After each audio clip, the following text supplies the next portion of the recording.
Hi everyone, welcome back to my channel. This is Mina and I'm back with another aspect video. Today we're going to talk about conjunctions, which are super interesting.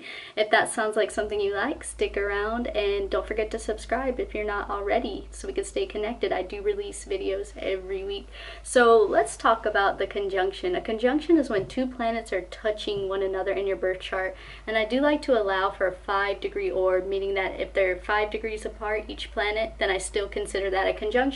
Now, yes, you could have far out conjunctions, but they're just going to be less intensely felt. They're going to be sleepier the farther they get away from the other planet. So I'm not saying they don't count, they're just not as prominent and intense in our lives. So it's also important to know that more than one planet can be involved in a conjunction, so super interesting. When you have two planets in conjunction, it means that their energies are fused and that they're acting as one unit, almost like conjoined twins. They can't separate. Their energies are blended and they're making decisions together on how things will work out. So it is very important that each planet has a say-so in your life, so it won't be out of balance and you don't feel like one planet's taking over the other. A lot of astrologers like to say that conjunctions are always positive, but they're not always positive. They're not always negative. They sometimes are neutral. It really just depends on all the details, such as the signs involved and the houses, the aspects, all of that stuff, the planets involved. Let's take Sun conjunct Saturn, for example. Not always bad, not always good, sometimes neutral. For example, if you're an Aries sun conjunct Saturn in Aries, this could be kind of difficult because Aries is exalted with the sun, meaning that the sun is very happy in the sign of Aries. It wants to shine. It is our shiny ego and something that we curate for the rest of our lives. We evolve it. So if you have Saturn, the serious, stern planet, restricting, limiting planet, on your Aries sun, that can make your Aries sun feel very suffocated and dim its light, because Aries likes to go into things head first. It doesn't like to think too much. It goes with its passions, and Saturn is going to restrict that natural desire a little bit, making the Aries sun slow down.